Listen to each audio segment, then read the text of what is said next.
자, 오늘 이제 마태복음 5장 그때 이제 산상순 들어가는데요.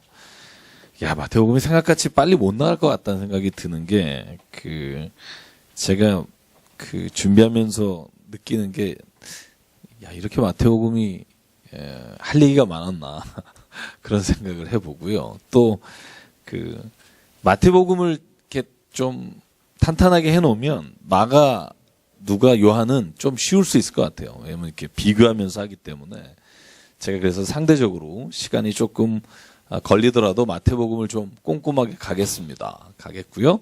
그래서 여러분이나 제가 이 마태복음에 좀 익숙할 수 있겠으면 좋겠습니다. 자, 산상수훈 어디서부터 어디까지라 했죠? 한번 우리 복습해보죠. 산상수훈은 마태복음 5장에서 7장까지를 산상수훈이라고 합니다. 어우, 네. 보통 왜 산상수훈이라고 그러죠? 산에 오르사 예수께서 말씀을 가르치셨다. 그래서 산에서, 산 위에서 가르치시는 말씀인데요. 이 산상수훈은 마태복음에만 있고요. 마가복음이나 누가복음은 흩어져 있습니다. 그래서 분산돼 있고요. 마태복음이 참 읽기 좋은 게 뭐냐면 이렇게 모아놨습니다. 이 산상수훈, 예수님의 말씀은 말씀대로 어록을 모아놨고, 그 다음에 여러분 8장부터 9장까지는 여러분 다 읽으셔서 아시겠지만 기적을 모아놨습니다. 10가지 기적을 9가지의 이야기로 모아놨습니다. 이게 마가복음이나 누가복음에는 또 완전히 흩어져 있습니다. 그래서 마태는 이 산상수훈 말씀과 그 뒤에 나오는 기적 이야기를 딱 분리를 해놔서 연결고리를 이렇게 주고 있습니다. 여러분 보시면 알겠지만 마태복음은 예수께서 4장에 시험 당하셨잖아요. 그죠? 시험 당하신 후에 예수께서 이제 사역을 시작하시려고 할 때 그 다음에 제자를 부르시고 산상수훈을 가르치시고 기적을 일으키시고 마태복음 10장, 오늘 10장까지 가려고 마음은 먹고 있으나 어떻게 될지는 모르겠어요. 내용이 길어서. 마태복음 10장에서는 드디어 12명의 제자를 모아서 그 제자들에게 권능을 주시고 파송하는 장면이 마태복음 10장입니다. 그래서 마태복음 10장까지는 어떻게 보면 연결고리로 쭉 이렇게 읽기 쉽게 참 돼 있습니다. 그런데 거기에 반해서 마가복음과 누가복음은 이런 어떤 모아진 연결고리보다는 이야기들이 이렇게 테마 중심보다는 어떤 예수의 어떤 생애를 중심으로 이렇게 가는 거고요. 그래서 마태복음을 맨 앞에다가 아마 성경을 한 권으로 모을 때 두지 않았나 싶습니다. 여러분 창세기를 50장까지 다 읽으면 뭘 알게 되죠? 성경을 알게 되겠죠, 뭐. 그죠? 굉장히 피곤해 보이세요, 오늘. 그죠? 창세기 1장부터 50장까지를 우리가 다 꿰뚫으면 하나님께서 우리를 왜 창조하셨고 우리의 마지막이 무엇인지에 대한 개괄적인 이야기를 쫙 하고 있는 게 창세기잖아요. 그래서 창세기 읽고 나면 그 다음에 모든 성문서라든가 예언서라든가 말씀들 이해하는데 굉장히 어렵지 않습니다. 물론 어렵지만 쉽게 풀어갈 수 있고요. 마찬가지로 마태복음을 1장부터 28장까지를 다 이해하면 뒤에 나오는 요한계시록까지의 모든 말씀을 이해하는데 굉장히 큰 도움이 됩니다. 그래서 성경은 먼저 쓰인 것을 제일 앞에 둔 게 아니라 성경 전반을 이해할 수 있는 것을 제일 앞에다가 배치를 했습니다. 그래서 연대 측정을 해보면 연대가 제일 앞선 것이 맨 앞에 있지 않다는 걸 제가 여러분에게 말씀을 드렸고요. 자, 그래서 봅시다. 이제 마태복음 5장부터 7장은 이렇게 쭉 이제 10장까지 하나의 고리로 연결이 되는데요. 자, 산상수훈은 예수께서 하신 말씀 중에 제가 지난주에 강조했죠. 맨 처음에 나오는 게 팔복이 아니라 몇 복이다? 구복이다. 그죠? 우리가 중국 사람이 워낙 팔을 좋아해서 팔복으로 해놨지만 원어 성경이나 헬라어 성경에 또 영어 성경은 우리나라 말도 마찬가지지만 blessed라는 단어가 9번 반복되고요. 헬라어로 마칼리오이라는 단어가 9번 반복됩니다. 그래서 여러분 한번 1절부터 자 이제 오늘 산상수훈을 쭉 나가볼게요. 자, 예수께서 무리를 보시고 산에 올라가 앉으시니 제자들이 나왔습니다. 이 제자들은요, 12명의 제자는 아닐 거라고 추측합니다. 왜냐하면 12명의 제자는 그 뒤에 10장에 언급되어 있고, 여기는 아마 예수를 따르는 사람들이 아닐까라고 얘기를 보통 하기도 합니다. 자, 입을 열어서 가르치십니다. 우리 3절부터 12절까지 저하고 교독할게요. 제가 3절, 여러분 4절. 심령이 가난한 자는 복이 있나니 천국이 그들의 것이며, 온유한 자는 복이 있나니 그들이 땅을 기업으로 받을 것이며, 긍휼히 여기는 자는 복이 있나니 그들이 긍휼히 여김을 받을 것이며, 화평하게 하는 자는 복이 있나니 그들이 하나님의 아들이라 일컬음을 받을 것이며,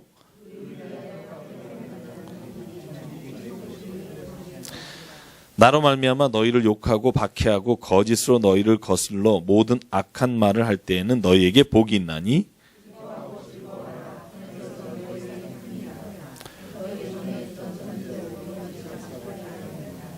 아멘. 여러분, 제가 한번 여기에 나와 있는 지금 9개의 복 중에요, 내가 지금 받고 있는 복은 뭔지 한번 생각해 보자, 이런 얘기를 드리고 싶고요. 여러분, 여기에 나오는 복, 성경에, 신약 성경에 복이라는 단어가 나와서 복 있는 사람이라는 말이 나오는 건 여기밖에 없습니다. 그런데 여기 나오는 복들을 가만히 보시면 우리가 보통 일반 상식적으로 생각하는 복하고는 거리가 멀어요. 그죠? 모르겠어요. 여러분, 상식적으로 이렇게 복 받고 산다는 걸 생각하면 나는 애통해서 복 있다, 이런 사람이 있으시면 모를까? 보통 우리가 생각하는 복하고는 굉장히 거리가 있습니다. 근데 왜 이걸 복이라고 했을까 하는 게 첫 번째 질문이고요. 두 번째, 그러면 나는 어떤 복을 누리고 살고 있는가? 그걸 한번 12절까지 우리가 한번 생각해 봤으면 좋겠습니다. 왜 이걸 예수는 복이라 그럴까? 여러분의 답은 어떠세요? 왜 이게 복일까? 가난한 게 뭔 복일까요? 누가복음은요, 직설적으로 말합니다. 여기는 마음이 가난한 자인데, 누가복음은 그냥 가난한 자예요. 그냥 가난한 사람. 여기는 마음이 가난한 사람. 애통하는 사람. 온유한 사람. 온유한 사람, 의에 줄이고 목마른 사람, 긍휼히 여기는 사람, 이 사람들이 왜 복이 있다고 하시는 걸까?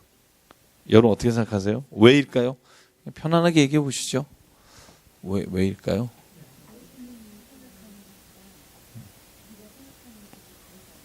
그렇죠.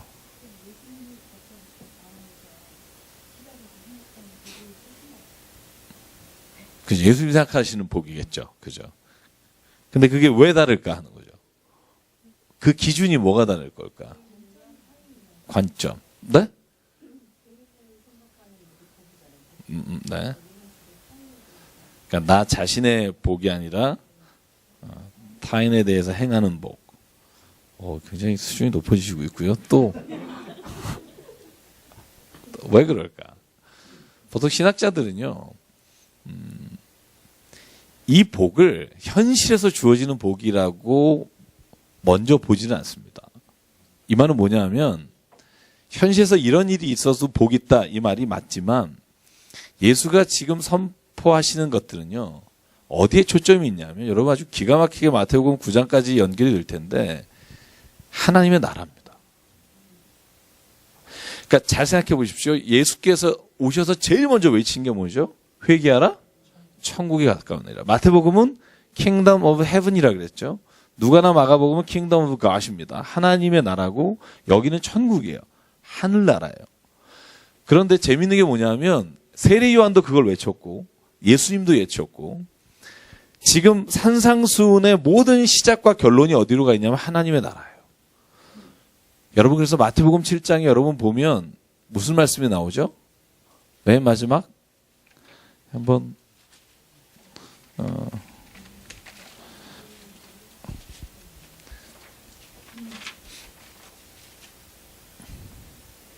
마태복음 6장이요. 참 6장. 제가 7장이라 그랬죠. 6장 마지막에 뭐라 그러죠? 너희는 먼저 그의 나라와 의를 구하라. 예수님이 지금 산상수훈에서 말하고 있는 건요, 이 땅에서 우리가 누리면서 사는 하나님의 말씀이기도 하지만 그 첫 번째는 어디에 있냐면요. 하나님의 나라에 대한 거예요.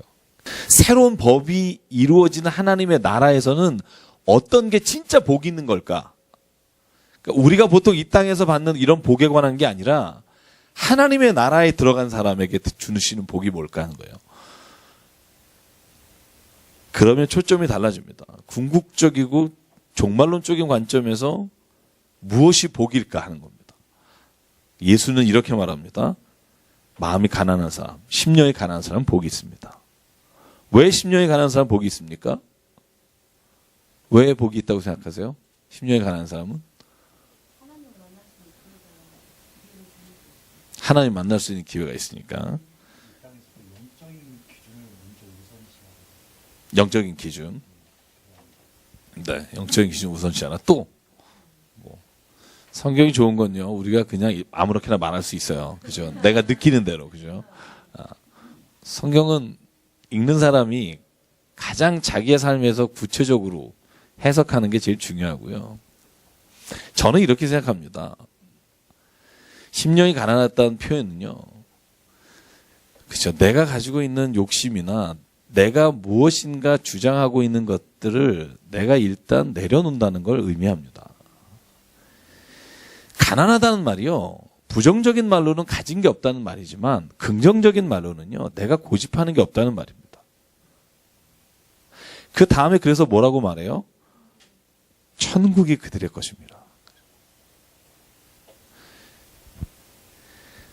천국이 어떤 사람이 간다고 돼 있죠? 침노하는 자도 가고, 믿음으로도 가고, 그죠? 천국을 들어가는 표현들이 여러 개가 있습니다만, 천국에 들어가는 사람들은요, 다 자신의 정욕과 욕심으로부터 십자가에 못을 박은 사람이 저는 천국에 들어갈 수 있는 특권이 있다고 믿어요. 예수께서 하신 말씀입니다. 예수를 따라가는 사람에게 가장 필요한 게 뭔가? 예수님 뭐라 그래요? 자기를 부인하고 자기 십자가를 지고 나를 따르라.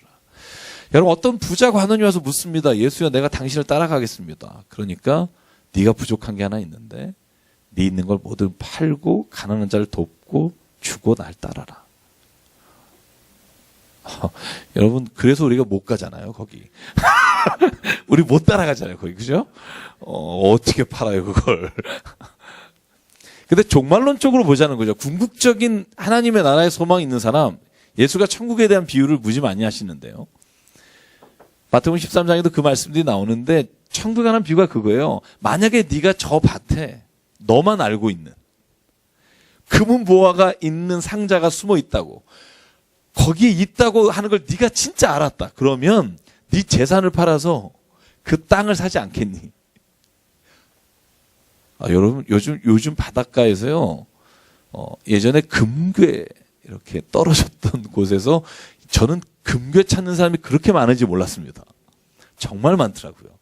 바다 한가운데서 전 재산을 바쳐서 집안 말아먹으면서까지 이 바다 탐사하시는 분이 있어요.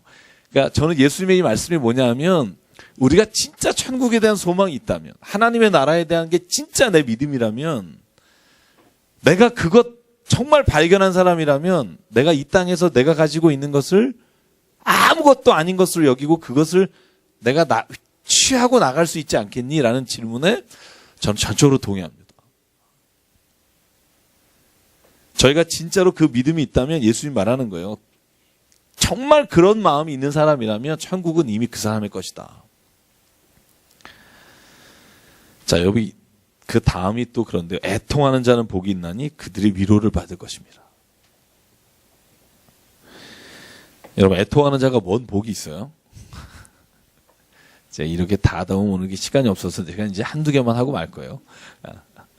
자, 애통하는 사람이 뭐가 복이 있을까? 이게 무슨 복이 있어요, 이게? 애통한다는 게 뭐예요? 굉장히 슬피 운다는 말입니다.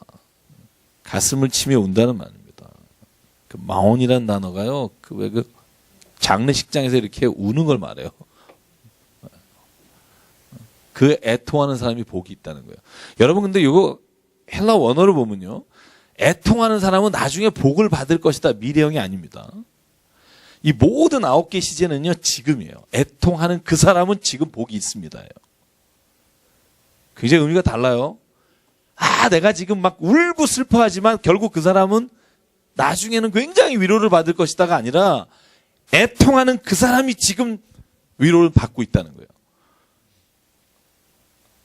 재밌습니다. 의에 줄이고 목마른 사람은 나중에 배부를 것이다가 아닙니다. 의에 줄이고 목마른 사람이 지금 배가 부르다는 거예요. 왜 예수님이 이렇게 자신 있게 말씀하실까 하는 겁니다.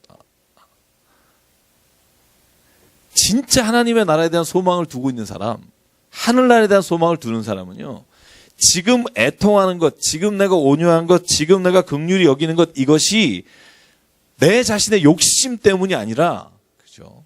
아까 우리 누군가가 말씀하신 것처럼 내가 지금 하나님의 나라를 품고 있기 때문에 내 눈으로 보이는 것들을 보면서 애통하고 상한 심령을 갖고 긍휼한 마음을 가지고 세상을 보면 그 사람은 복되다는 거예요. 왜? 이미 그의 눈이 하나님의 눈으로 하나님의 생각과 마음으로 맞춰져 있기 때문에.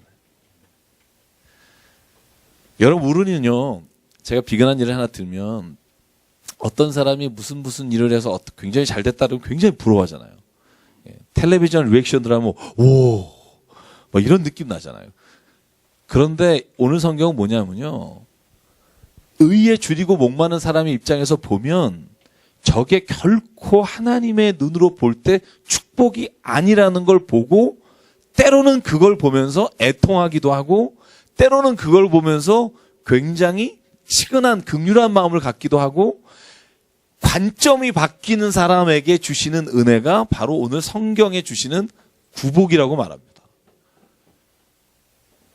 여러분, 시선이 바뀌면요, 관점이 바뀌면 우리의 삶에 있어서 우리가 누리는 복의 기준도 달라집니다. 진짜 복이 뭘까? 여러분에게 묻는다면, 여러분, 우리는요, 여태까지 주입받은 게 그거예요. 세상이 말하는 그 복. 그게 세상에서 우리가 추구해야 될 복이라고 믿지만 성경은 그렇게 말하잖아요. 전 성경이 말하는 복은요, 완전히 관점이 다릅니다. 저는 그래서 성경을 읽어야 합니다. 그러면 세상에서 굉장히 크다고 하는 게 사소한 복이 되고요, 세상에서 굉장히 보잘것없어 보이는 게 우리에게 인생을 걸 만한 일이 됩니다. 그게 바로 거듭나는 겁니다. 자, 쉽게 말할게요. 요한복음에 보면 니고데모하고 대화하잖아요. 그때 니고데모가 한참 말하고 예수님이 말하는데 서로 딴 얘기하잖아요. 예수가 말하죠. 네가 거듭났으면 좋겠다. 그러니까 니고데모가 그래요. 아니, 내가 어떻게 이 나이에 엄마 뱃속에 들어갑니까? 완전히 다른 관점이에요. 그러니까는 니고데모는 계속해서 인간의 생각으로 예수와 이야기하고 인간의 생각으로 세상을 보고 있고, 예수님은 영적인 것을 계속 말하고 있는데 니고데모가 못 알아들으니까 네가 진짜 거듭났으면 좋겠다. 이 거듭난다는 단어가 게노데 아노덴인데요. 그 위로부터 난다는 거예요. 생각과 마음과 내 모든 삶의 목적이 위로부터 내려온 사람과 육신의 것으로 추구하는 사람 두 가지가 완전히 다르다는 겁니다. 그게 바로 이 마태복음에서 말하는, 산상수훈에서 말하는 복입니다. 세상의 것으로 인해서 받는 게 아니라 하나님의 것으로 인해서 받는 거. 여러분, 하나님의 위로를 받는 게 왜 우리에게 복이에요? 위로받을 일이 없는 게 복이지. 왜 그러냐 하면 세상의 모든 걸 잃어도 하나님 그분이 내 삶에 함께 계시면 그것보다 큰 복이 없습니다라고 고백하는 사람에게만 그것이 복입니다. 여러분, 우리가 세상에서 사람 기댔다가 사람한테 친 적 많잖아요. 없으세요? 주의 이름으로 축복합니다. 여러분, 우리가 물질, 돈 아주 의지했다가 돈이 인세상에서 가장 중요한 게 아니라는 걸 알았잖아요. 그죠? 내 자신을 의지하고 살다가 내 자신도 믿지 못할 거라는 걸 깨달았잖아요. 아니세요? 이쯤 됐으면 포기할 만한데도요, 끝까지 그거 의지하고 끝까지 그거를 위해서 살아가는 게 우리잖아요. 그래서 성경은 말하는 거예요. 그거를 내려놔 보라는 거예요. 그걸 한번 포기해 보면 그때 진짜 하나님의 나라와 영이 열리기 시작하면서 내 삶의 기준이 사람들과는 달라질 수 있다. 그 기준으로 가기 전까지는 여러분 우리는요 계속해서 믿음이 있다고 하면서도 세상에 보이는 것 때문에 실족하고 실망하고 하나님의 기도 응답이 안 됐다고 생각하고 우리가 뭔가 잘못된 믿음의 길을 갑니다.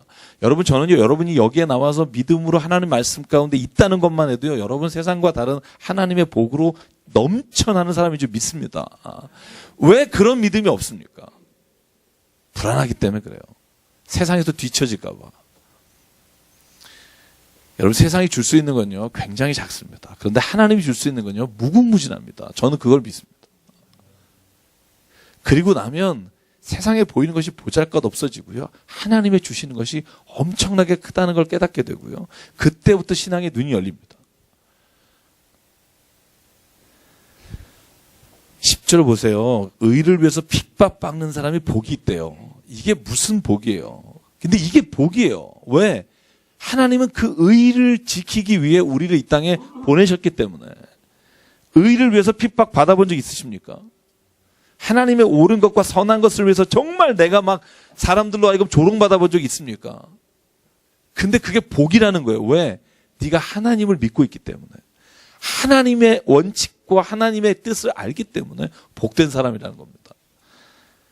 그러니까 12절 기뻐하고 즐거워하십시오. 하늘에서 너희의 상이 큽니다.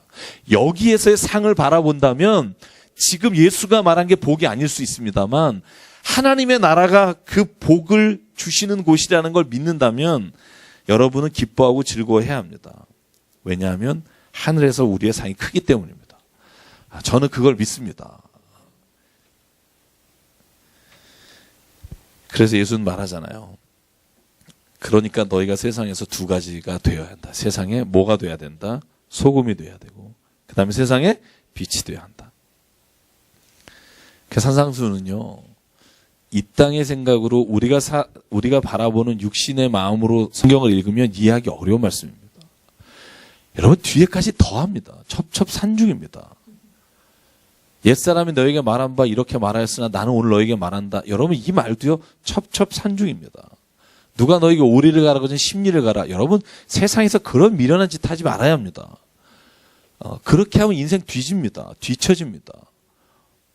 어느 세월에 지금 막 뛰어가도 희원치 않은데 다른 사람이 오리 가자는데 십리까지 바래다 주고 다시 와요. 부모가 이렇게 자녀를 교육하는 것은요 미련한 짓이라고 생각합니다. 근데 예수는요 산상수 내내 하는 말이 그겁니다. 너는 원수를 미워하고 친구를 사랑하라고 옛사람이 말하였으나 내가 너에게 말하노니 친구도 사랑할 뿐만 아니라 원수도 사랑하라. 미련한 짓입니다. 그렇게 생각 안 하세요? 원수를 사랑한다는 게요. 제가 지난주에 카톡 받았습니다. 카톡에 뭐라고 돼 있냐면요. 예수님이 원수를 사랑하라. 그러니까 그 밑에 언론이 이렇게 썼더라고요. 종북 사상을 가진 예수를 이렇게 북한도 사랑하라는 이런 종북 사상이라고 누가 이렇게 한 10몇 개를 쭉 보냈더라고요. 저한테. 예수님의 말씀은 그러므로 우리가 세상의 기준을 가지고 욕심을 가지고 바라보면 이해하기 어렵습니다. 그런데 어느 날 한순간에요. 이 말씀이 꿰뚫어서 여러분과 저에게 확 올 때가 있습니다. 언제? 그 눈이 우리의 생각과 우리의 가치가 세상의 욕심이 아니라 하나님의 말씀과 하나님의 기준으로 보기 시작하면 그게 다 풀리기 시작합니다. 우리가 그럴 때까지 성경은 말합니다. 우리에게는요, 그걸 우리가 몸으로 깨달을 때까지 고난이라는 선물을 주십니다. 여러분 13, 14, 15절 같이 읽을게요. 16절까지 한 목소리 읽죠. 시작. 너희는 세상의 소금이니 소금이 만일 그 맛을 잃으면 무엇으로 짜게 하리요? 후에는 아무 쓸데없어 다만 밖에 버려져 사람들에게 밟힐 뿐이니라. 너희는 세상의 빛이라. 산 위에 있는 동네가 숨기지 못할 것이요 사람이 등불을 켜서 말 아래 두지 아니하고 등경 위에 두나니 이러므로 집안 모든 사람에게 비치느니라. 아멘. 너희 빛이 사람 앞에 비치게 하여 그들로 너희 착한 행실을 보고 하늘에 계신 너희 아버지께 영광을 돌리게 하라. 아멘. 자, 재밌는 거예요. 여러분은 성경이 이렇게 말하는 게 맞는지 틀리는지 대답하십시오. 성경이 이렇게 말합니다. 너희는 빛이라. 너희는 소금이라. 맞나요? 반만 맞죠? 너는 세상의 빛이고 세상의 소금입니다. 이게 뭐가 다를까? 여러분, 빛인데요. 우리 집을 비치는 빛이 아니에요. 내 앞을 비추는 빛이 아닙니다. 예수가 말한 너희는 빛이다 말할 때 너희는 세상을 비추는 빛입니다. 너희가 불을 켜서 말 밑에 두느냐? 그러면 그 밑에만 환하지 않냐? 등경 위에 올려놓으면 우리가 보는 세상이 환하게 될 수 있다. 예수의 말씀의 핵심은 뭐냐면요. 우리가 빛과 같은 존재가 되라는 것의 의미는 세상의 빛이 되라는 겁니다. 세상의 소금이 되라는 겁니다. 여러분, 이걸 깨닫게 되면요. 그때부터 우리의 삶의 모든 자리가, 우리에게 주신 모든 특권이, 우리에게 주신 모든 달란트가 어디에 초점이 맞춰지냐 하면 나 자신을 비추고 나 자신에게만 초점이 있는 게 아니라 하나님께서 나를 통해 이 세상을 어떻게 비추실까에 관심을 갖게 된다는 거죠. 그래서 오늘 예수님이 말합니다. 너의 빛이 사람 앞에 비춰서 너의 착한 행실을 보고 하늘에 계신 아버지께 영광을 돌려라. 자, 지난주부터 우리가 계속 봅니다. 마태복음 3장, 4장, 5장, 6장, 7장, 8장, 9장까지 빠지지 않는 단어가 있어요. 여러분 계속 보시게 될 겁니다. 착한 열매를 맺어라. 착한 행실을 가지라. 나쁜 나무는 나쁜 열매를 맺고 좋은 나무가 좋은 열매를 맺는다. 예수께서 한마디도 빼지 않고 나오는 장마다 나오는 단어가 그겁니다. 주여 주여 하는 자마다 하늘나라에 가는 것이 아니라 아버지의 뜻대로 행하는 자라야 하늘나라에 간다. 그 다음 말이 그겁니다. 나쁜 열매는 나쁜 나무는 나쁜 열매를 맺고. 예수의 초점이 어디에 있어요? 예수님의 초점은요.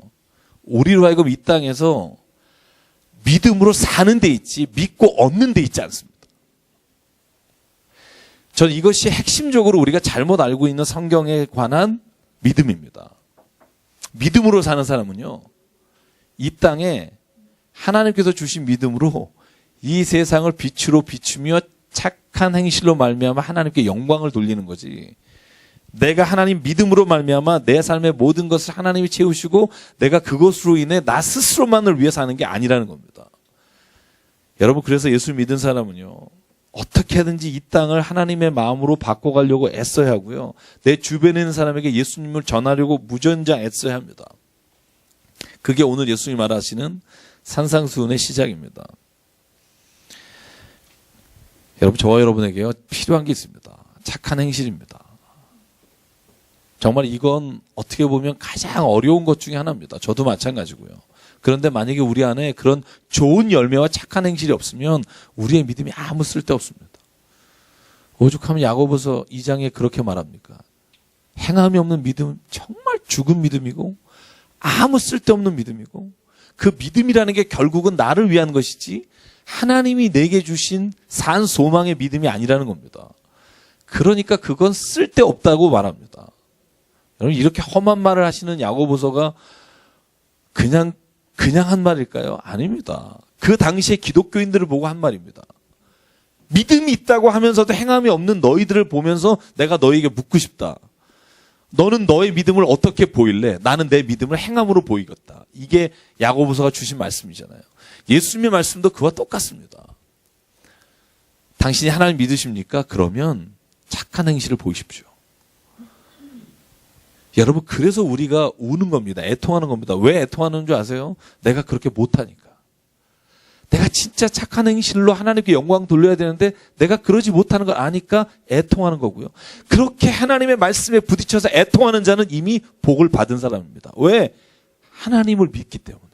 하나님이 내게 무엇을 원하시는지 알기 때문에 그 사람은 복 받은 사람이고요.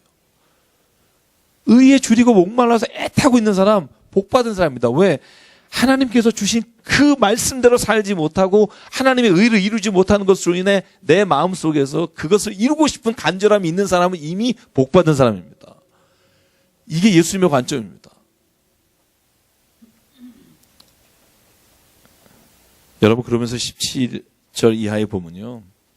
예수께서 율법과 자기가 오신 이유를 설명하면서 이제 자기가 말하려는 6개의 새 계명을 우리에게 말씀해 주시는데요. 그 앞에 있는 본문이요. 17절부터인데 요 본문이 재밌습니다. 자, 보죠. 제가 17절, 여러분이 18절 같이 읽게요. 내가 율법이나 선지자를 폐하러 온 줄을 생각하지 말라. 폐하러 오는 것이 아니라 완전하게 하려 함이라.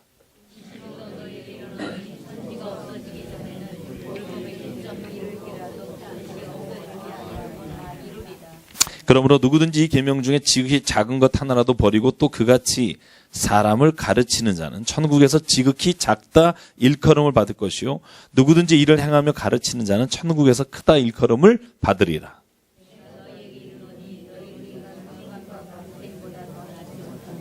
결코 천국에 들어가지 못하리라. 아멘. 자, 계속 반복되는 단어가 뭐예요? 천국이에요. 그러니까 산상수훈과 예수님의 말씀의 기준은 어디에 있냐면 천국입니다. 하늘나라. 근데 그 하늘나라가 우리가 죽어서 가는 그 나라이지만 동시에 이곳에서 이루어지고 있는 나라. 하나님을 믿는 사람, 예수로 말미암아 거듭난 사람들이 사는 곳에 이루어지는 나라. 그게 하늘나라고요. 오늘 예수님이 말합니다. 이제 6가지를 말씀하시기 전에 율법에서 말한 옛 선지자 혹은 모세가 주신 그 율법으로 말미암아 주신 법과 자기가 지금 말하는 법을 다른 것으로 생각하지 말라는 거예요. 똑같다는 거예요. 같은 거죠. 원류가 같다는 겁니다. 원류가 같다. 그래서 예수님이 이렇게 말씀하시잖아요. 천지가 없어지기 전에 율법의 1.1획도 안 없어진다. 여러분 이 말에 오해가 많습니다만 율법을 다 지켜야 된다는 말씀은 아닐 거고요. 이 말씀을 왜 하셨을까 하는 겁니다. 또 예수님이 덧붙여서 말합니다. 그러므로 내가 율법을 폐하려고 온 것이 아니라 율법을 완성하기 위해 왔다. 이런 말씀도 나오고요. 여러분은 예수께서 이렇게 말씀하시는 의미가 뭐라고 생각합니까? 예수께서 이렇게 강조해서 말씀하신 이유. 율법의 1.1획도 안 없어진다. 실은 근데요. 잘 보세요. 이따가 보면 예수님이요. 마태복음 8장, 9장, 10장, 11장 이렇게 넘어가면서 공격당하는 게 많아요.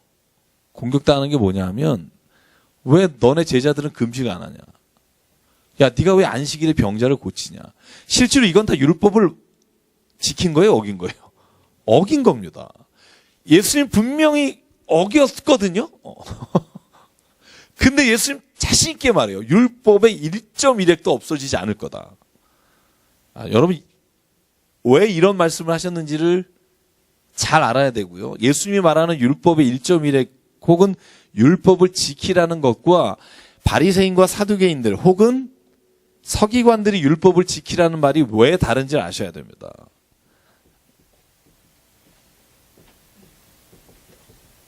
율법을 지킨다고 말합니다. 똑같이 말합니다. 그런데 바리새인들이 율법을 지킨다는 것과 예수님이 율법을 지킨다는 게 다르다는 겁니다. 이따가 반복 7장 8장에도 쭉 나오니까 제가 아직 설명을 하고 갈게요. 바리새인들은 율법을 지켜요. 그런데요. 율법을 조항대로 지켜요. 자, 율법이 613개 조항이죠. 구약에 나오는 게. 모세오경에 613개의 율법 조항이 있고요. 자, 이것을요. 예수님 당시만 해도요.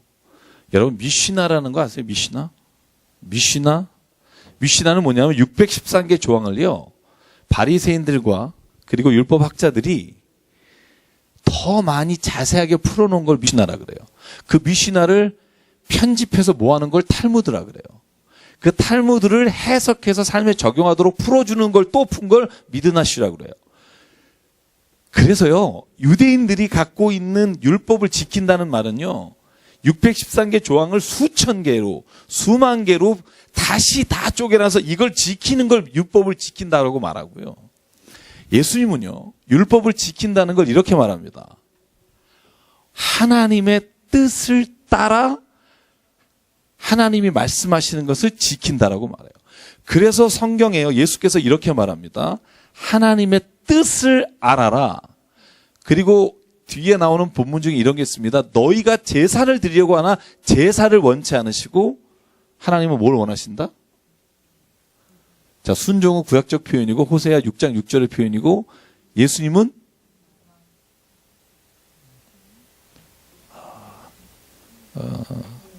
우리 한번 인애, 그죠? 비슷한 단어 뭐가 있죠? 우리 9장 한번 볼까요? 네.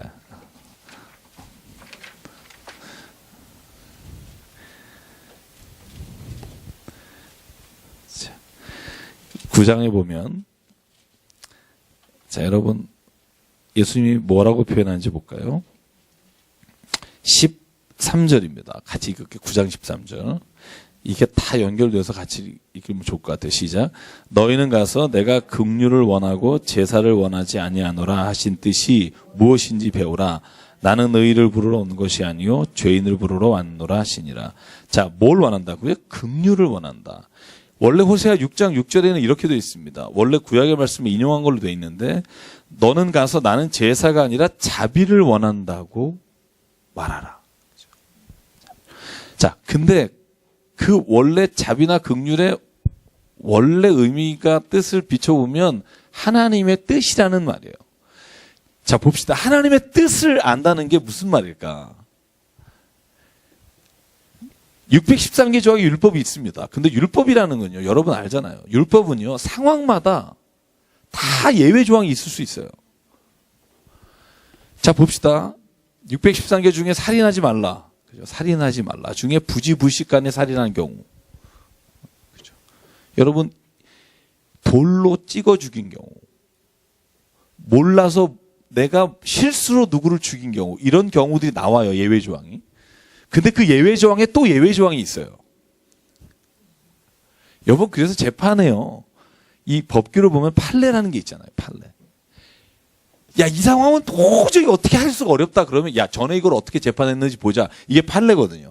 이 판례가 수십만 개잖아요. 그 판례를 잘 찾아서 재판을 하게 돼 있는데 율법이 613개로 우리의 모든 삶이 다 이걸 따르면 된다라고 하기가 어렵다는 거예요. 왜냐하면 예외 조항이 너무나 많기 때문에. 그래서 제일 중요한 게 뭐예요? 그러면 원래 법을 주신 분의 마음이잖아요. 그죠? 원래 법을 우리에게 주신 분의 뜻을 알아야 그 예외적인 조항이 어떻게 할 수 있는지를 알 수 있잖아요.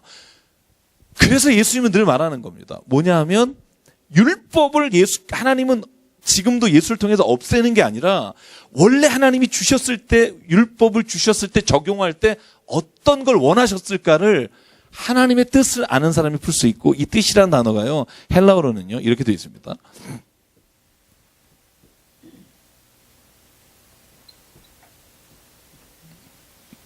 잠깐만요. 제가 너무 못 써요, 헬라어를.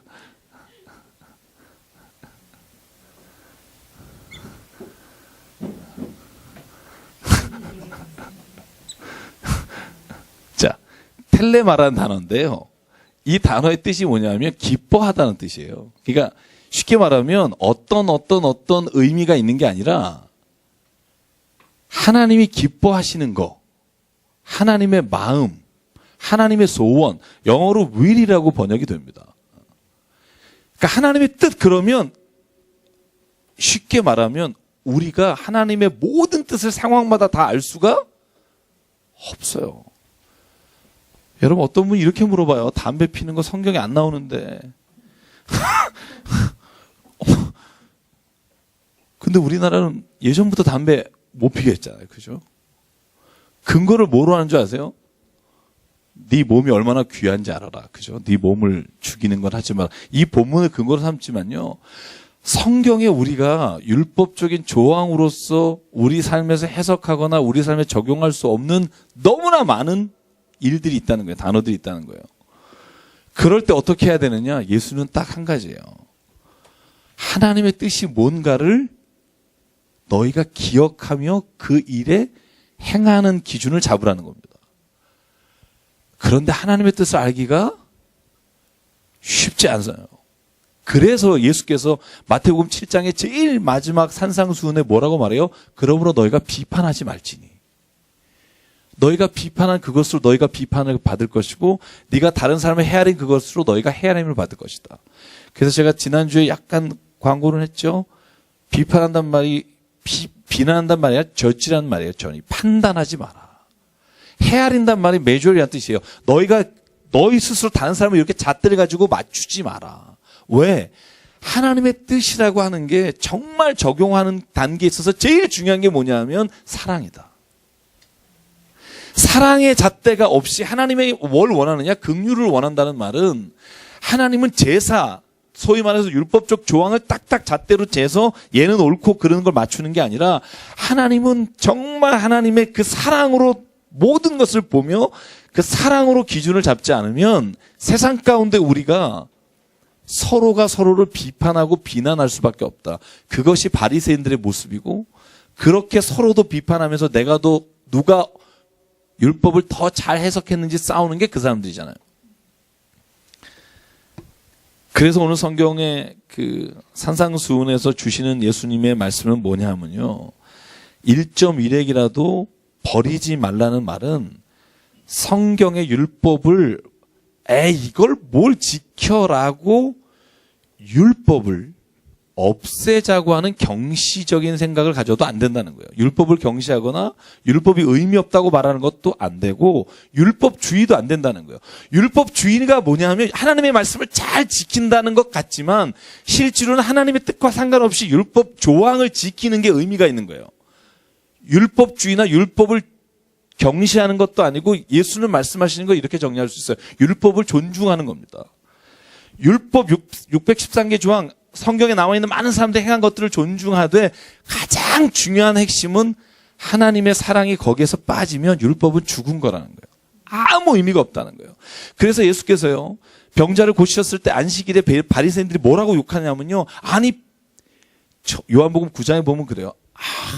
저걸 어떻게 안식일에 저 사람을 고칠 수 있느냐. 예수가 뭐라 그래요?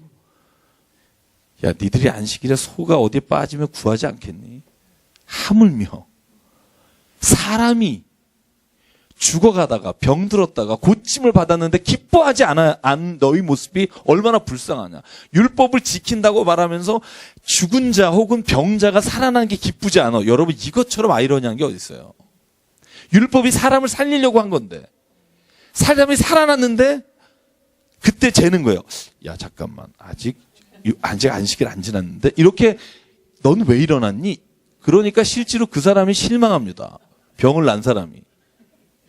너는 왜 일어났니라고 묻는 걸 보면서 그 사람이요. 실제로는 병 난 기쁨보다 주변 사람들의 비난이 훨씬 더 힘들어요.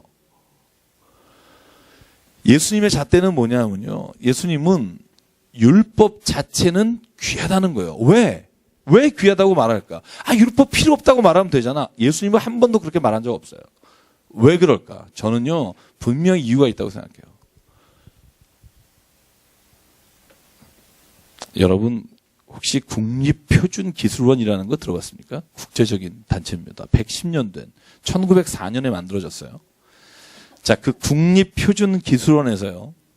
35,000개 종류의 표준 단위를 가지고 있어요. 예를 들면 1kg을 모르겠으면 거기 가서 1kg의 표준 기준을 가지고 재면 돼요. 왜 만들었는지 아세요? 1904년에요. 볼티모어에서 화재가 났어요. 엄청나게 큰 화재가 났어요. 그런데 소방차가 소방전에 가서 호수를 연결하려고 하는데 인치하고 센치로 서로 잘못해놔가지고 맞질 않아서 완전 사람들이 수백 명 죽는 화재가 된 거예요. 그래서 이게 인치, 센티미터 이거를 표준을 잡아야겠다. 그래서 국립표준을 만들었어요. 여러분 그리고 난 다음에도요. 1986년에 챌린저가 폭발했잖아요. 우주 탐사선. 예. 그게 인치 계산 잘못된 것 때문인가 아십니까? 1999년 화성 탐사선이 실패했어요. 로켓 추진을 파운드로 계산해서 그랬어요. 킬로그램이 아니라. 제가 드리는 말씀이 이겁니다. 율법이 필요 없다고 예수께서 말하지 않는 이유는요. 우리가 무엇인가를 옳은가 옳지 않은가를 서로가 이야기하며 하나님의 뜻을 말할 때 기준이 없이는 기준이 없는 상태에서는 아무것도 누가 옳은지 그른지에 말할 건이 없다는 거죠. 여전히 하나님이 말씀하신 건 유효합니다. 왜? 우리가 때로는요, 하나님의 사랑과 긍휼 안에 내 삶의 자리에서 적용시킬 때 어렵거나 실수할 수가 있습니다. 그런데 그 기준마저 없으면 여러분 이 세상에서 우리가 누가 옳다 누가 그르다 서로가 옳은 소견대로 살다가 사사기의 사람들처럼 서로가 서로를 죽이게 될 수 있다는 겁니다. 그래서 저는 믿습니다. 일탈은요 정상이 있을 때 가능하지 정상적인 거라든가 기준이 없으면 일탈이라는 게 무의미합니다. 저는 그래서 하나님의 말씀이 없는 신앙은요 때로는 무의미하다고 생각합니다. 왜냐하면 하나님의 뜻이라고 말하지만 실은 자기 좋은 것을 하고 살면서 하나님의 뜻이라고 스스로를 속이고 있기 때문에. 그래서 예수님은요 율법을 비난하거나 욕한 적이 없습니다. 하나님이 주신 삶의 기준의 돌판에 새겨진 것 십계명의 말씀은요 옳습니다. 선합니다. 그런데 그 십계명을 적용할 때는요 때로는 이 적용에서 어려울 때가 있어요. 부모를 공경하라 했는데 어떤 게 공경하는 건지 이런 거 혼란스러울 때 없으세요? 끼고 그냥 계속 내가 돈이 없어도 계속 모시는 게 잘하는 건지 아니면 국가기관에 내가 진짜로 할 수 있는 능력이 없거나 나가서 돈을 벌어야 되니까 이분을 모시는 게 잘하는 건지 여러분 그 기준 부모님을 공경하라 사랑하라의 기준을 A라고 생각하는 사람과 B라고 생각하는 사람이 있잖아요. 근데 그 기준이 뭐예요? 어떻게 하면 부모님을 좀 더 편안하게 잘해드릴 수 있는 거잖아요. 어느 게 옳은지 그른지의 문제가 아니라 부모님을 사랑하라는 기준은 있어야 합니다. 그러나 그것을 어떻게 적용하냐는 하나님의 뜻과 하나님이 우리에게 주신 마음을 구하면서 나가야 된다는 겁니다. 그럴 때 하나님의 마음을 알게 되고요. 그래서 성경은요. 예수님께서 오늘 6가지의 예전의 율법과 새로운 내 계명을 준다 하시는 말씀을 보면 이 잣대의 기준을 알 수 있어요. 첫 번째가 뭡니까? 오늘 성경에 21절에 보면 자 21절 22절 같이 읽을게요. 시작. 옛사람에게 말한 바 살인하지 말라. 누구든지 살인하면 심판을 받게 되리라 하였다는 것을 너희가 들었으나 나는 너희에게 이르노니 형제에게 노하는 자마다 심판을 받게 되고 형제를 대하여 라가라 하는 자는 공회에 잡혀가게 되고 미련한 놈이라 하는 자는 지옥불에 들어가게 되느니라. 우린 모두는 지옥불 쪽에 가까운 걸로 그렇게 이제 아는 걸로 하겠습니다. 네. 뭐 이거 한 번 정도 안 해보신 분 있으세요? 라가 우리나라 말로 하면 바보, 멍청이 이런 뜻입니다. 나가 이런 게 아니고요. 네. 보십시오. 자 뒤에도 나옵니다만 옛사람이 말한 바 간음하지 말라 하였으나 나는 너에게 말하오니 누구든지 머리로 음욕을 품는 자마다 이미 간음하였느니라. 예수님의 기준은요. 우리가 생각하는 기준하고 다릅니다. 두 가지예요. 이렇게 해놓으면 죄인 아닌 사람이 없어요. 혹시 모르겠어요. 여기 돌 붙여주신 분들 몇 분 계신지 모르겠지만 전혀 마음의 요동 없으시고 막 근데 이 기준으로 하면 어느 누구든 다 걸립니다. 근데 왜 예수님 뭐 이런 죄책감을 주시려고 이런 말 하신 걸까? 저는 아니라고 생각해요. 왜 이렇게 했을까? 왜 우리에게 이런 마음을 주실까? 부담스러운데. 왜 그러셨을까? 제가 한번 말씀드린 적 있죠. 우리가 누군가를 해서 막 욕해요. 그죠? 저런, 막, 교도소 갔다, 혹은 뭐, 정치인들, 비리, 뭐. 근데요, 사실 따지고 보면, 우리는요, 드러난 죄인과 감춰진 죄인이 있을 뿐이지, 다 죄인이고 똑같은 마음을 가지고 있다는 거예요. 그걸 서로가 숨기면서 하는 겁니다.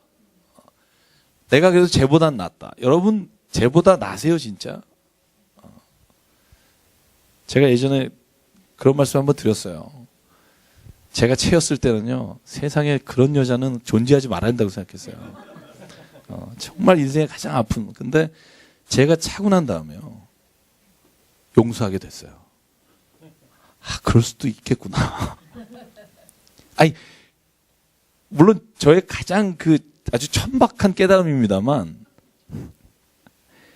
사람이요, 내 입장에서 누군가를 보는 것과 내가 당하는 것과 내가 어쩔 수 없이 다른 사람에게 행한 것 차이가 정말 배짓장 하나라는 거예요. 예수께서 오늘 왜 이 말씀을 굳이 하실까? 왜 살인하지 말라 했는데 살인하면 심판받는다. 여러분, 이 기준은, 우리 이 기준에서는 그래도 괜찮잖아요. 여러분, 죽인 적 있어요, 사람? 사람 죽이셔본 적 혹시 또 독한 맘 먹고 없잖아요. 그죠? 야, 우리는 뭐예요? 그러면 살인한 사람 보고 뭐라 그럴까요? 야, 저런 인간 쓰레기 같은 놈. 우리 그러잖아요. 예수는 이렇게 말하는 거예요. 너 저 사람 진짜 인간 쓰레기 같니? 정말 나쁜 사람 같니? 너 한번 이 기준을 볼까? 형제한테 얘 이 돌대가리야. 얘 이 바보야. 얘 이 멍충이야 말하면서 그 아이가 마음에 상처받아 그가 죽음의 길로 갔다면 네가 죽인 게 아닐까? 저는 이런 질문으로 들리는 거예요. 네가 직접 칼을 들진 않았으나 네가 말 한마디 한 것으로 누군가가 부둥켜 안고 그것 때문에 괴로워하다가 그가 몸을 뛰어내렸다면 네가 살인한 거 아닐까? 왜 너는 네가 한 일과 다른 사람이 한 일을 그렇게 분리하면서 남을 욕하는 데는 재빠르고 남을 판단하는 데는 앞서지만 스스로가 스스로를 용서하는데 그렇게 쉽게 용서하니? 저는 예수의 말씀이 그런 말씀인 것 같아요. 이 기준을 막 이렇게 놈으로 인해서 우리에게 죄책감을 주는 게 아니라 우리가 늘 다른 사람에게 손가락질하던 그 버릇을 정말 예수는 자기를 돌아보는 데 쓰기를 원하신다고 믿습니다. 그래서 이렇게 말하잖아요. 그러므로 너는 있잖니 예물을 제단 앞에 가지고 왔다가 형제한테 원망 들을 만한 일이 떠오르면 제물을 잠깐 두고 그 형제와 화목하고 난 이후에 제물을 드려라. 너를 고발하는 자와 함께 길에 있을 때 급히 사죄하라. 사화라는 게 내 잘못을 고발하는 거고요. 그 고발하는 자가 너를 재판관에게 내어주고 재판관이 우리 옥리에게 내어주어 옥에 가둘까 염려하라. 예수님은요, 나쁜 짓을 하지 않는 것이 네가 하나님의 나라의 법을 지키는 게 아니라 하나님이 말씀하시는 사랑하지 않는 것이 네가 하나님의 법을 지키지 않는 것이라는 거예요. 적극적인 겁니다. 수동적으로 나는 이거 안 했다로 너희가 만족하며 사는 게 아니라 내가 하나님 이렇게 말씀하신 것을 내가 하지 못했습니다가 너의 아픔이 돼야 한다. 그러면서 두 번째로 넘어가잖아요. 야, 이거 참 제가 그 얘기 안 했네요. 진실로 진실로 너에게 이르노니 18절 있잖아요. 진실로가 헬라어로 뭐죠? 아멘입니다. 성경에 진실로 진실로 그러면 아멘 아멘입니다. 그래서 저한테 물은 사람이 있었어요. 아멘의 뜻이 뭐냐고. 지지난주였나요? 그래서 제가 말씀을 드리면서 오늘 성경에 나오니까 얘기를 해야지 했었는데요. 아멘, 옳습니다. 그렇습니다. 동의합니다. 진실합니다. 이것이 정말 옳은 겁니다. 이런 게 아멘입니다. 그래서 여러분 아멘을 하라 그러잖아요. 아멘 아멘 하라.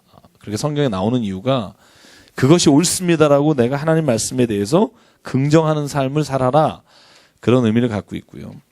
자, 두 번째로 넘어갈게요. 두 번째 단락을 보면 27절입니다. 또 간음하지 말라 하였으니 제가 아까 드린 말씀인데요. 나는 너에게 이르노니 음욕을 품고 여자를 보는 자마다 마음에 이미 간음하였느니라. 그리고는 아주 충격적인 얘기 하십니다. 네가 만일 오른 눈이 실족하게 하면 빼버려라. 네 백체 중 하나가 없어지고 온몸이 지옥에 가는 것보다 빼는 게 낫다. 30절 네 오른손이 너를 실족하게 하면 찍어버려라. 네 백체 중 하나가 없어지고 온몸이 지옥에 던져지지 않는 것이 유익하다. 아, 이거 어떡하는 거예요? 그죠? 오른손을 잘라버리라 그러고 막. 자, 이 말의 의미가 뭘까? 저는 이런 생각합니다. 우리가 흔히 우리의 육신이 죄를 짓게 한다고 생각하잖아요. 그래서 육신을 자꾸 제어하거나 육신을 정욕을 금하거나 아니면 고행을 통해서 우리 스스로가 육신을 제어할 수 있다고 믿잖아요. 이건 성경적으로 예수께서 말씀하실 때는 반대예요. 육신은 죄가 없어요. 마음이 죄가 있어서 육신이 따라가는 거지. 그러니까 오른손을 잘라라 이건요. 실은 역으로 표현하면 이런 거예요. 잘라도 소용없다는 거예요. 마음이 이미 내가 그것에 있다는 걸 알면 제일 중요한 게 뭐냐면요. 내가 손을 자르는 게 아니라 마음이 변하는 겁니다. 마음이 변할 수 있는 방법이 뭘까? 성경은요. 우리의 힘으로는 안 된다는 거예요. 왜냐하면 저와 여러분의 기준이 다른 사람이 보는 거, 다른 사람에게 창피 안 당하는 거, 다른 사람이 볼 때 불법으로 어디에 끌려가지 않는 거를 죄라고 생각하는 이상 우리 안에 마음을 바꿀 길은 없어요. 마음은 있으나 숨길 수는 있죠. 왜? 내가 마음에 있는 게 드러나면 다른 사람이 나를 욕할 게 뻔하니까. 거기에서는 마음의 변화가 일어나지 않아요. 성경이 말하는 마음의 변화는 어디에서 오냐면요, 성령으로 말미암아 가능합니다. 왜 성령으로 말미암아 가능하냐 하면 내가 누군가에게 보이지 않으려고 혹은 내가 다른 사람에게 들키지 않으려고 하는 게 아니라 살아계신 하나님이 나를 오늘 함께 하시고 나를 지켜보신다는 믿음이 있는 사람에게는요, 내 마음의 밭을 성령께 의지함으로 내 모든 것들을 이겨낼 수 있는 힘을 주시기를 간구하는 거지, 내 마음이 이 모든 생각으로부터 자유할 수는 없다는 겁니다. 저는 그래서 오늘 예수님이 말씀하실 때 오른손이 죄를 지으면 잘라버리고 차라리 지옥에 안 가는 게 낫다는 말은요, 가만히 보세요. 제가 여러분에게 처음 말한 것처럼 이 모든 산상수훈의 이야기는요, 뭐하고 연결돼요? 하늘나라입니다. 하늘나라가 그만큼 좋다는 거예요. 손을 잘라서라도 꼭 가라는 거예요. 그 나라는 하나님이 모든 사람과 더불어 화평하며 모든 사람과 더불어 믿음 안에 있는 곳이 하늘나라입니다. 제가 여러분에게 한번 설명한 적 있죠. 왜 하나님의 나라를 믿음으로 가야 할까? 제가 따져보니까 맞더라고요. 서로 간에 믿음이 없는 데가 지옥이에요. 그런 생각 안 해보셨어요? 하나님을 믿는 것도 그렇지만 당장 내 옆에서 같이 자고 있는 사람이 오늘 나를 죽일 수도 있다, 이렇게 믿음이 없으면 거기가 지옥입니다. 여기가 우리가 솔직히 기도하면서 막 얘기 나누는데 여기 나누는 모든 이야기가 나중에 다 내 뒤통수에 와서 나를 이렇게 막 힘들게 할 불매랑이 될 거라고 생각하면서 앉아있으면 여기가 지옥입니다. 내가 누구와 거래하는데 그 사람이 본질적으로 나를 속이고 거짓말한다는 생각이 늘 나를 지배해서 염려와 근심이 있는 곳이 지옥입니다. 서로가 서로의 모든 것을 드러내고도 다 말하고도 서로의 모든 것을 다 실수를 얘기하고도 거기에서 정말 나를 위해서 이 모든 일들이, 모든 사람들이 나를 위해서 지금도 기도해 줄 거라고 믿는 곳이 천국입니다. 그런데 세상은요, 천국이 될 수가 없습니다. 100명 중에 한 사람만 해도 거짓말하면요, 그 안에 있는 믿음은 깨집니다. 여러분, 개 타본 적 있으세요? 개? 개가요. 제가 예전에 우리 교인들이 다 했었어요. 우리 아버지 교인들끼리도 하더라고요. 100번까지요, 번호 순대로 딱딱딱딱 오잖아요. 야, 그 천국에 그런 데가 없어요. 다음에 너지? 뭐, 아니야. 내가 너랑 바꿔줄게. 막 이러면서, 뭐, 나중에 먼저 주고요. 근데 한 번만 깨지죠. 돈 다 찾아가요. 아니에요? 깨지고도 잘 되시는 데 있으세요? 신뢰가 깨지잖아요. 한 번 그 믿음이 끝나는 순간 그 모든 사람들이 다 그럴 수 있다는 가능성이 열려있는 한 그때부터는요, 그렇게 좋았던 모든 관계와 모든 것들이 이제 내가 당할 수도 있다는 생각 때문에 늘 불안한 생각이 생기고요. 그래서 믿음이 없는 곳이 저는 지금도 지옥이라고 믿습니다. 그래서 가장 중요한 게 그거잖아요. 저는 그 교회 안에서 가장 중요한 게 믿음이지만, 하나님을 향한 믿음이지만 동시에 서로를 향해서 믿을 수 있는 마음이 저는 교회에서 가장 필요한 거라고 생각해요. 내가 진짜 믿음으로 말합니다 할 때 내가 저 사람도 믿을 수 있어야 되는데 그렇지 못하는 것. 그럼 꼭 이렇게 말해요. 아우, 이 교회는 왜 이래? 아니에요. 나와 여러분이 교회예요. 내가 먼저 그 믿음을 주는 사람이 되면 그 믿음은요, 저는 우리가 있는 그곳에서 하나님의 나라로 역사한다고 믿습니다. 내가 먼저 믿음을 주지 못하면 어느 누구도 나에게 믿음을 주지 않고요. 그래서 믿음은요, 한 번 속고 두 번 속아도 믿어주는 사람이 있을 때 그때 그 믿음은 지켜지고요. 저는 예수가 그런 사람이라고 믿습니다. 예수는요, 베드로가 자기를 배반하고 자기를 심지어 조롱할 때도 믿었습니다. 제가 얘기 드렸잖아요. 절두산을 제가 가끔 가잖아요. 제가 이몽룡 집사님 오늘 안 오셨는데 제가 절두산 가서 촬영하고 절두산의 지하에 내려가면요, 그 10,000명이 묻혀 있다는 그 지하에 내려간 입구에 써 있다니까요. 김수환 추기경님이 쓰신 글. 예수는 당신을 믿습니다. 이게 내려가는 입구의 오른쪽에 있어요. 저는 제가 맨날 하나님 잘 믿게 해달라고 그러다가 그 문구 보고 충격받았다니까요. 하나님은 오늘도 나를 믿고 있다. 내가 서로 죄 얘기를 가거나 넘어지거나 하나님이 없다고 의심할 때조차 하나님은 나를 오늘도 믿고 계신다. 여러분, 이게 우리의 믿음의 근거입니다. 우리 아침 저녁으로 조변 섞게 하는 우리가 믿음의 근거가 아니라 오늘도 변함없이 우리를 믿어주시는 그 하나님을 내가 하나님이 그 사랑으로 나를 오늘도 믿어주신다는 걸 믿는 그게 우리의 믿음의 근거이고 그 믿음이 우리를 오늘 살아가게 하는 줄 믿습니다. 하나님은 오늘도 우리를 믿습니다. 여러분, 그게 예수님의 생애를 보면 예수님이 어떻게 저런 인간을 데리고 하실까라는 생각이 들 정도일 때도 예수님은 절대로 제자들을 포기하지 않으십니다. 세 번째 볼까요? 또 이렇으되 누구든지 아내를 버리려거든 이혼 증서를 주라.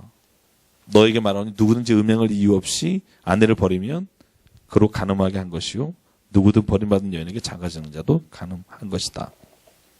여러분, 이게 법이 뭔지 아세요? 율법에 아내를 버리려거든 이혼 증서를 주라는 겁니다. 근데 이게 악용되고 있는 거예요. 보세요. 아까 613개 조항이 있는 거예요. 그죠?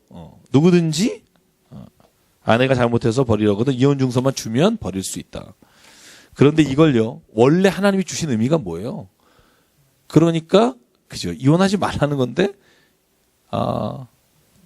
그래, 자기가 원하면 줘서 바꿀 수 있는 용도로 쓰는 거예요. 그러니까 예수님 뭐라고 말합니까? 누구든지 음행한 이유 없이는 그걸 하지 마라. 자, 보세요. 613개 조항 아까 말씀드린 거를요, 자기는 잘 지키고 있다는 바리새인들이 잘 지키는 근거가 뭐예요? 자기한테 편한 대로 쓰고 있는 게 있다는 거예요. 그러니까 예수님은 그렇게 하지 말라는 거예요. 이게 뭐하고 비슷해요? 고르반하고 비슷하죠. 고르반. 하나님께 헌금을 하려니까 아버지께 드릴 게 없네요. 그렇게 편안해하지 마라. 하나님께서는 하나님께 드릴 것이 먼저라고는 말했으나 그러므로 네가 부모를 공경하고 부모를 섬길 것을 못하는 것에 면죄부를 주지 않으신다는 거죠. 왜냐하면 그 둘은 분리될 수 없는 것이기 때문에. 자, 네 번째 갑니다. 옛사람에게 들은 바 33절. 헛 맹세하지 말라고 했으나 나는 너에게 말하니 아무것도 맹세하지 마라. 하나님 보좌 앞에도 하지 말고 땅으로도 하지 마라. 머리로도 하지 마라. 다만 그냥 옳은 건 옳다 하라. 여러분, 이건 왜 그러겠을까요? 어떤 사람은 하나님의 이름을 걸고 헛맹세라는 건 내가 이게 잘못된 거라고 알고 맹세하는 걸 헛맹세라 그래요. 그죠?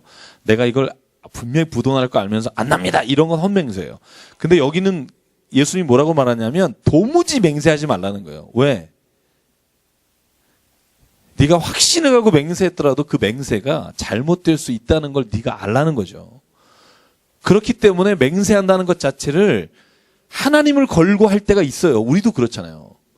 하지 말라는 이유가 뭐예요? 하나님의 이름을 망령되이 일컫지 말라는 제3계명과도 연결이 됩니다만 하나님의 이름을 가지고 자기의 확신을 하지 말라는 거예요. 왜냐하면 그게 세상에서 변하지 않는 진리 아닐 수 있으니까. 어떤 분, 저희도 마찬가지고 교인들이 가장 범하기 쉬운 게 이거죠. 하나님이 이걸 얼마나 기뻐하시는데 그냥 내가 믿기는 하나님이 이 일을 기뻐하신다고 믿는 거죠. 명확한 것들이 있지만 명확하지 못한 것도 있기 때문에. 시간상 갑니다. 38절. 같이 읽을게요. 시작.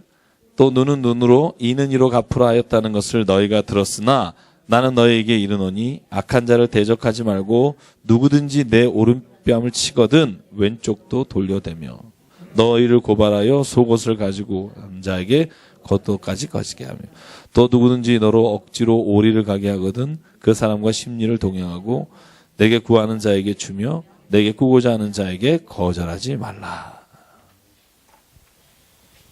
이건 아닌 걸로 하죠. 어렵다. 네, 어렵네요. 이 오른뺨을 치면, 그죠? 오른쪽 뺨을 친다는 거 여러분 뭐 이미 다 아시겠지만, 그죠? 이렇게 치는 게 아니죠. 내 오른뺨을 맞으려면 이렇게 치는 거죠. 이거는 이스라엘에서 가장 경멸하는 겁니다. 그러니까 예를 들어서 앞사람 앉혀놓고 오른뺨을 때리는 거죠. 이렇게 확 나서 때리는 게 아니라 의도적으로 경멸해서 때리는 겁니다. 야, 이거 맞고요. 이렇게 되라는 거예요.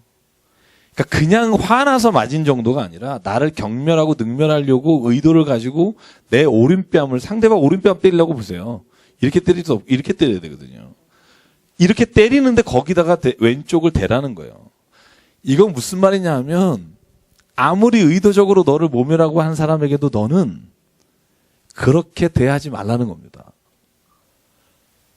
그러니까 저는 예법이 좋아요. 눈으로 이는 이로 갚으라 그러면 확 갚아버리면 되잖아요. 그죠? 요즘 그렇게 화끈하게 사는 애들 있잖아요. 저 팔레스틴하고 그죠? 뭐 3배로 갚는다 뭐 이런 7배 뭐 이런 거. 근데 예수는 뭐라 그래요? 그거 율법 지키는 것 같지만 하나님이 원래 그 말하신 의미를 보면 사람의 목숨을 해하면서까지 그 일을 하라는 게 아니다. 근데 이렇게 살 수 있냐고요. 우리가 이렇게 못 사니까 제가 말씀드렸죠. 사람이 말씀대로 못 사면 사는 대로 내가 말하게 돼요. 그러니까 말씀대로 살려고 노력하는 게 그리스도인이라고 보면 내가 이렇게 못 사는 것을 늘 내 안에서 하나님 이렇게 살게 해달라고 해야지 내가 못 사니까 이건 그냥 예수께서 하신 말씀이다라고 제껴두지 말자는 거죠. 그게 1.1핵도 버리지 말자는 거라고 저는 믿어요. 내가 지키지 못하는 것들은 다 왼쪽으로 해놓고 내가 지킬 수 있는 오른쪽만 모아놓고 사는 거 이거를 저는 예수께서 1.1핵도 버리는 사람이라고 말하는 거라고 생각해요.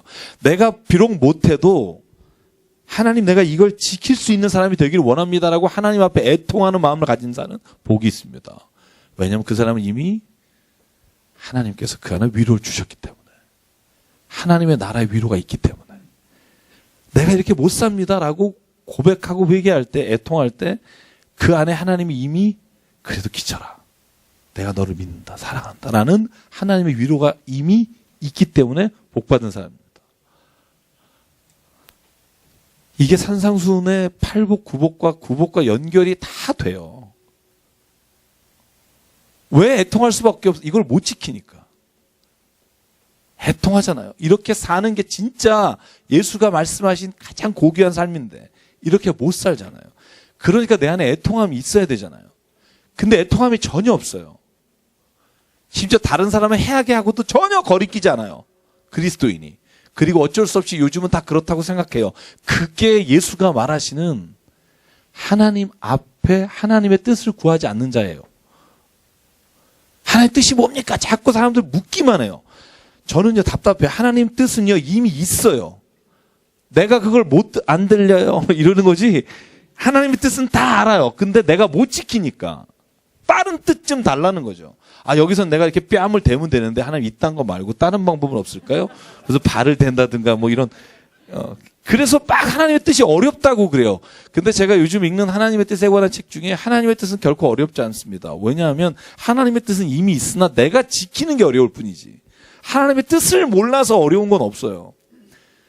하나님의 뜻은 명확하나 내가 그걸 지키기에 믿음이 부족하기 때문에. 마지막 43절. 내 이웃을 사랑하고 원수를 미워하라고 하였으나 나는 너에게 말한다. 원수를 사랑하며 너희를 박해하는 자 위하여 뭘 하라? 기도하라. 이같이 한즉 하늘에 계신 너희 아버지의 아들이 되리니. 하나님이 그 해를 악인과 선인에게 비추시며 비를 의로운 자와 불의한 자에게 내려주십니다. 46절 같이 읽죠. 너희가 너희를 사랑하는 자를 사랑하면 무슨 상이 있으리요? 세리도 이같이 하느냐. 또 너희가 너희 형제에게만 무난하면 남보다 더한 것이 무엇이냐? 이방인들도 이같이 아니하느냐? 그러므로 하늘에 계신 너희 아버지의 온전하심 같이 너희도 온전하라. 아멘. 그런 겁니다. 네. 뭐 또 말이 필요 없죠? 하나님이 왜 악인과 선인에게 똑같이 해를 비추며 비를 주실까? 당신도 악인이었던 적이 있기 때문에. 기다려 주셨기 때문에. 그러니까 누군가를 지금 악하다고 해도 기다려야 하는 겁니다. 이게 예수의 말입니다. 왜 악인은 확 쓸었으면 좋겠니? 만약에 10년 전에 확 쓸었으면 너도 쓸었다. 네가 살짝 피어나왔을 때 거기 쓰려고 하지 마라.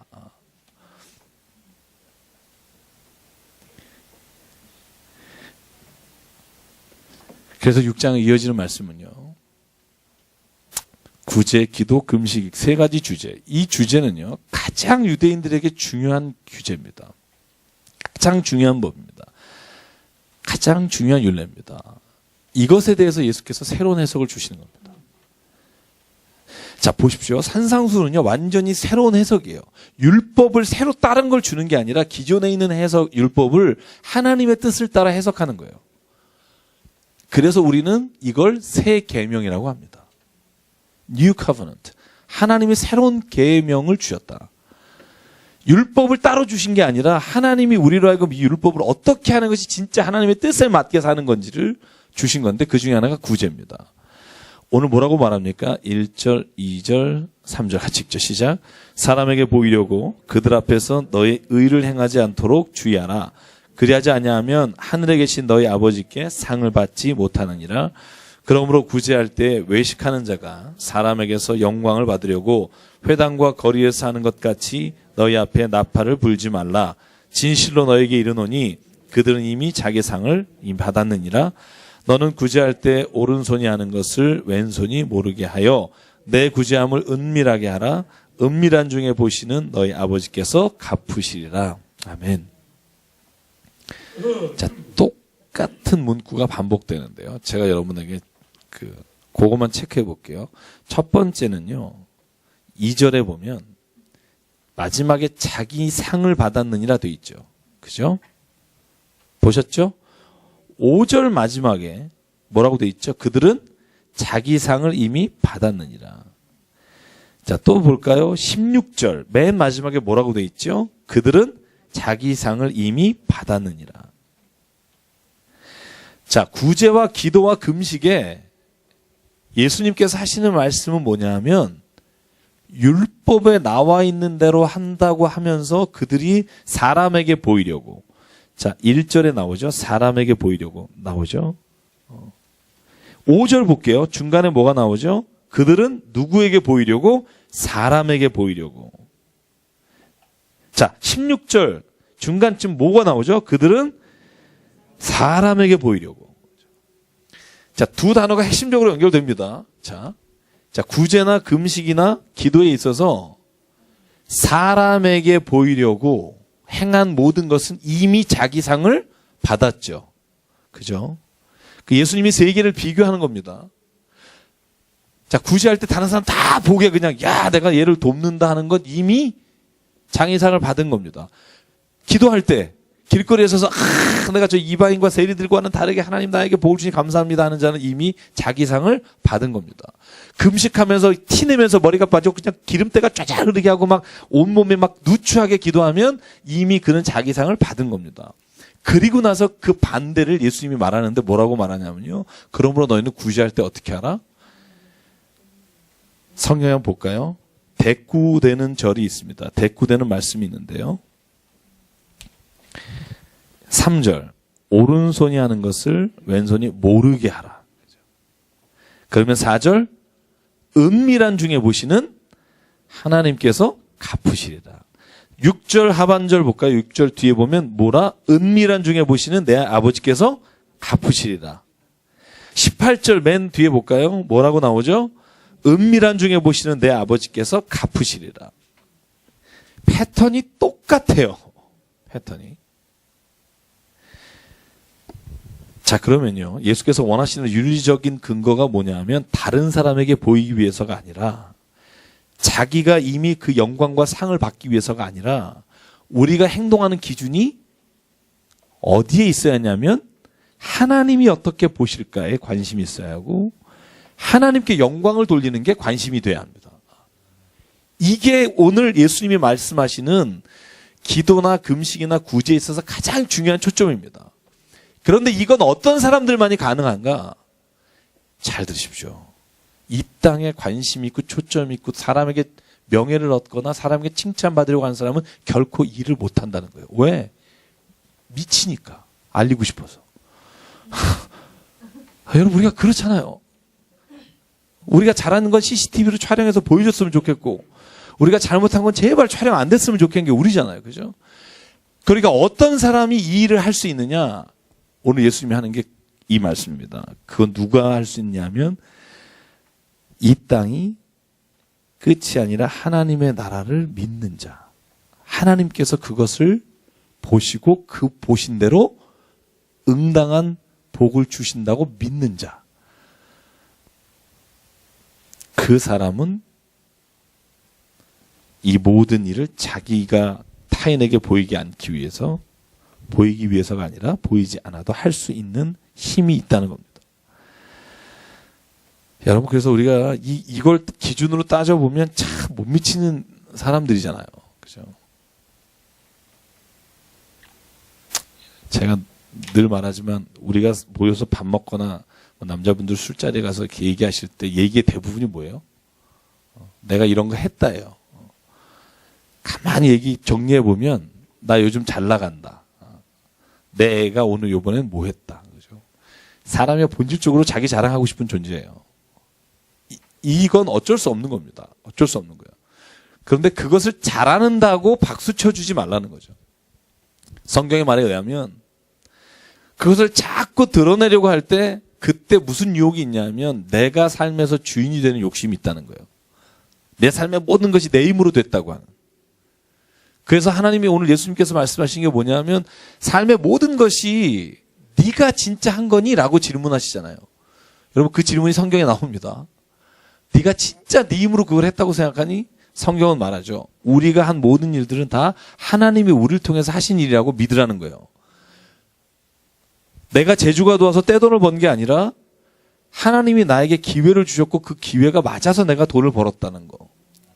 그러면 그렇게 번 것을 왜 주셨냐 하면 하나님이 이 땅에서 누군가 그런 기회를 못 가진 사람에게 주기 위해서 나에게 허락하신 은혜라는 거. 은혜로 받았으니 거저 주라. 그래서 우리는 돈 버는 이유가 달라야 하고요. 돈을 혹 못 벌어도 그것으로 인해 하나님의 나를 축복해 주시고 사랑하시느냐 안 하시느냐의 기준이 돼서는 안 됩니다. 제가 늘 말씀드립니다만 증거와 표적은 필요합니다. 예수님도 말합니다. 표적을 보여주세요. 5,000명 먹이십니다. 왜? 하나님 믿는 사람에게 하나님 믿는 표적이 없으면 얼마나 답답해요. 하나님은 분명히 주십니다. 그런데 그 표적을 따라 살지 말라 그러잖아요. 내가 너에게 표적을 구하냐? 나이가 너에게 보여줄 표적은 요나의 표적밖에 없다. 예전에 그 표적은 이미 하나님의 살아계심을 안다. 하나님의 살아계심을 알았다면 표적을 통해 표적을 구해서 표적을 따라 사는 자가 아니라 하나님의 뜻을 구하며 사는 자가 되라. 그래서 예수께서는 표적을 하시고 오늘 7장 지나서 8장 9장에 무려 기적을 10번 행하시고 나서 4번이나 뭐라 그런 줄 아세요? 너희는 가서 이것을 말하지 마라. 이거 브레멘이라고 하는 신학자가 여호와 메시아 비밀이라고도 말하는데 저는 그렇게 보지 않고요. 예수님은요. 모든 행하시는 기적을요. 하나님을 깨닫는 표적으로 보라는 거예요. 사인으로 보라는 거예요. 날마다 그것만 구하면서 살기 위해서 하나님이 주시는 게 아니라는 거예요. 이런 말이 있잖아요. 내가 은혜를 하나님께 받은 것으로 매일 받지 말고 내가 이제 은혜를 누군가에게 끼치는 사람이 되고 표적을 달라고 맨날 기도해서 평생 죽을 때까지 표적만 받는 자가 아니라 내 삶을 통해 누군가에게 표적이 되는 삶이 되라. 그게 예수가 우리에게 표적을 주신 이유입니다. 맨날 표적만 구하다가 표적 안 오면 또 날 사랑 안 하시나 봐. 그러다 또 표적이 내게 오면 나를 사랑하시나 봐. 하나님의 사랑은 동일하고 영원하면 변치 않으십니다. 저는 그걸 믿으십니다가 아니라 저는 그걸 믿습니다. 하나님의 사랑이 동일하고 변치 않는다면 우리가 늘상 넘어지는 이유는요. 하나님의 사랑을 내가 깨닫지 못했기 때문이지 하나님의 사랑이 내게 오지 않기 때문이 아니라니까요. 하나님은 살아계십니다. 여러분 우리 그걸 믿잖아요. 그죠? 우리가 그걸 안 믿으면 뭐하러 이 밤에 와서 하나님 말씀을 붙잡겠어요? 아니, 믿지 않아도 와야죠. 그러나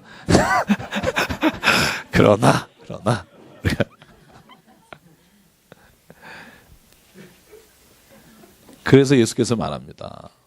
표적을 구하지 마라. 표적을 따라 살아가는 신앙은 참 어리석다. 왜냐하면 표적이라는 건 때로는 고난을 통해서 주시는 것도 표적이니까. 표적은요, 우리는 이런 표적만 원하잖아요. 엄청 주시는 표적. 그죠? 근데 요셉은요, 감옥에서도 하나님의 표적을 보고요. 베드로는요, 그가 예수를 배반하는 그곳에서 예수의 표적을 보고요. 표적은요, 실제로 하나님이 살아계심을 깨닫게 하는 도구이지. 우리로 하여금 그것에 치우쳐서 살게 하는 것이 아니라는 거죠. 그래서 예수님이 오늘 마지막에 이런 말 합니다. 너희를 위해 보물을 하늘에 쌓아두라. 20절입니다. 반대 대꾸가 19절이에요. 너희를 위해 보물을 어디에 두지 마라? 땅에 쌓아두지 마라. 하늘나라에 대한 이야기라니까요. 이 땅에서 자꾸 쌓아놓으려고 하면 이 땅에서 자꾸 내가 욕심으로 누군가에게 자꾸 보이려고 할 텐데 하나님을 믿고 하나님이 그 땅에 내가 소망을 가지고 살아라. 그러면 거기는 좀이나 등록도 없고 해하지 않고 도둑도 없어서 구멍도 못 들어간다. 그러므로 21절 같이 읽죠. 시작. 내 보물이 있는 그곳에는 내 마음도 있느니라.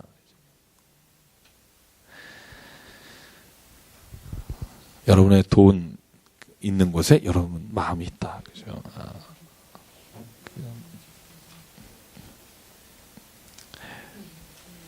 조금만 더 할게요. 조금만. 네. 오늘 뭐 6장까지밖에 못 하겠는데요. 자, 오늘 24절 볼게요. 한 사람이 두 주인을 섬기지 못할 것이니 혹 이를 미워하고 저를 사랑하거나 혹 이를 중히 여기고 저를 경히 여김이라.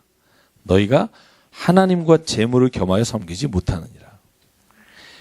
여러분, 이 말을 예수께서 왜 여러 번 반복했을까? 여러 번 반복하십니다. 이유는 그 당시 예수님의 말씀을 듣고 기적을 구하는 자 중에도 대부분이 재물을 위해서 예수님께 나오는 자가 많았다는 거죠. 만약에 그렇지 않았다면 예수님께서 굳이 그렇게 반복적으로 재물에 대한 이야기를 하실 필요가 없죠. 재물과 하나님을 1대1로 비교합니다. 하나님과 재물을 겸하여 섬길 수 없다. 이 정도의 파워가 있다는 거예요. 돈이요. 여러분, 이 정도의 파워가 있습니다. 우리가 뭐 무섭게 보인다만 해도요. 돈 앞에 현대인은요. 이 돈이 자기를 가치를 평가하는 기준이잖아요. 나를 얼마에 모셔가느냐가, 그죠? 우리가 보통 어쩔 수 없어요. 세상의 기준이 그렇기 때문에.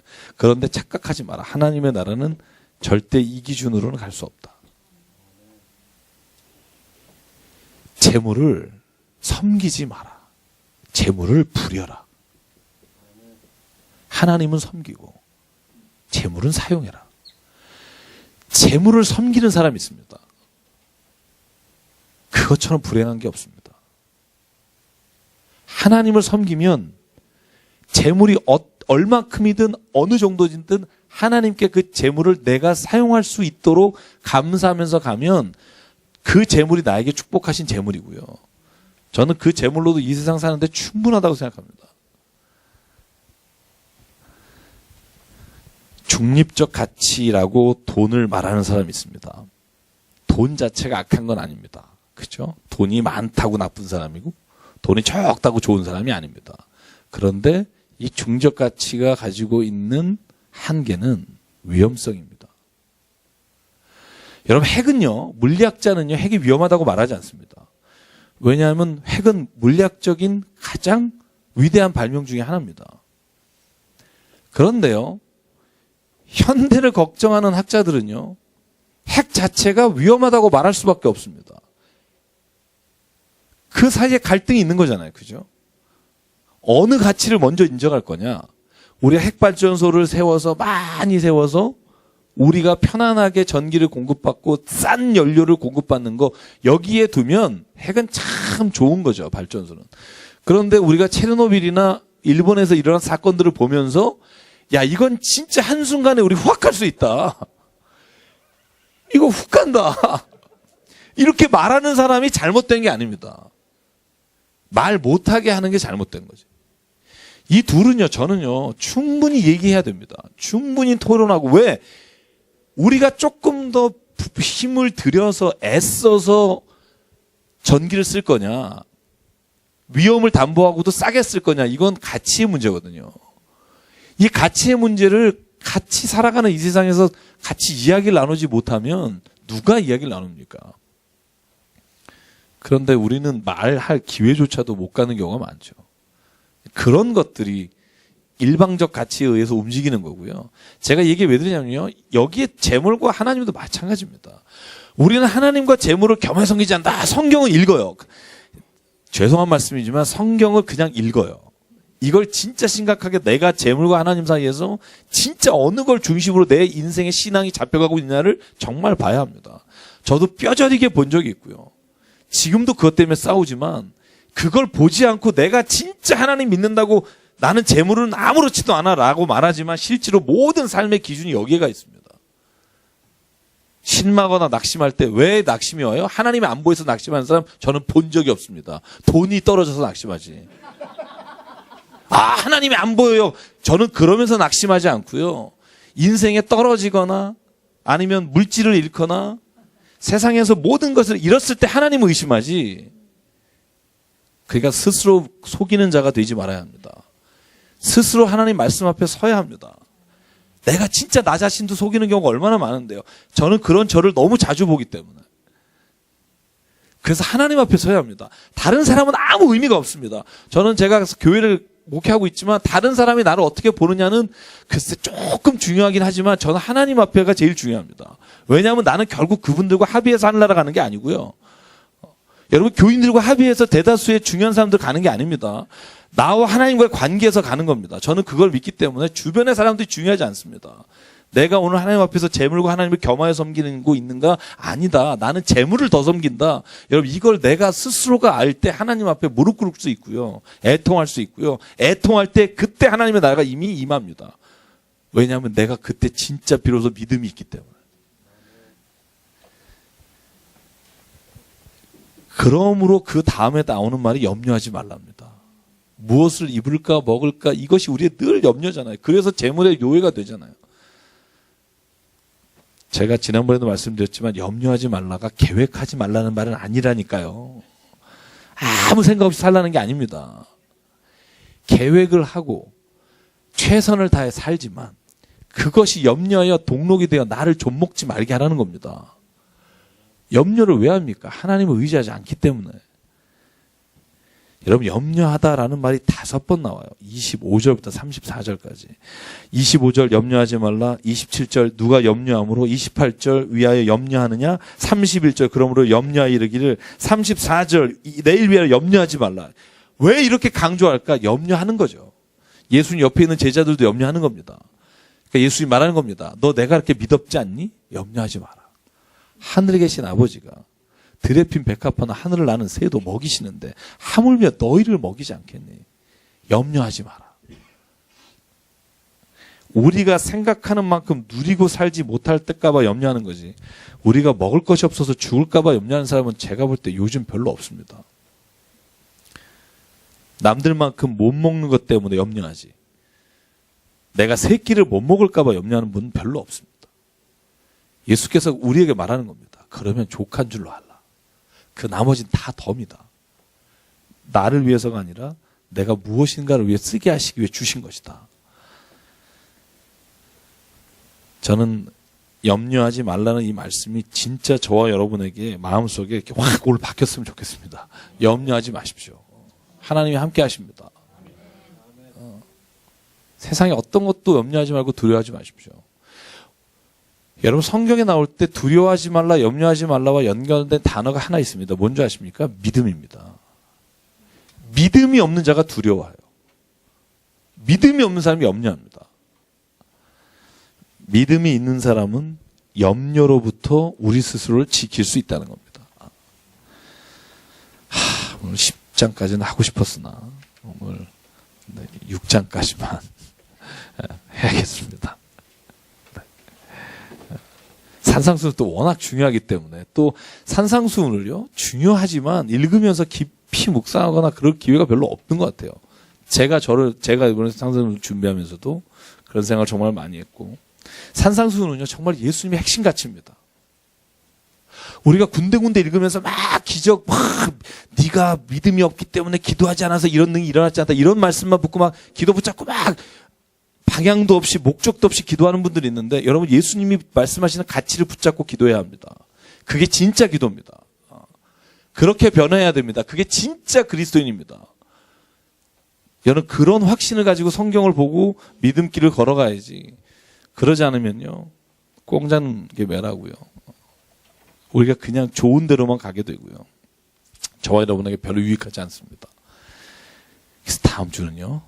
7장하고요. 8장, 9장 10개 기적 이야기가 기가 막힙니다. 10개 기적 이야기를 패턴으로 나눠보면 그 안에서 예수께서 하신 일과 만지신 것과 행하신 것들이 하나하나가 굉장한 의미가 있고요. 그게 다 하늘나라와 연결되어 있고요.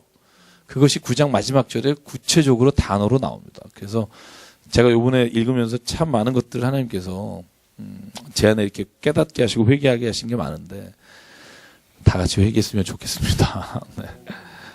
잠깐 기도하겠습니다.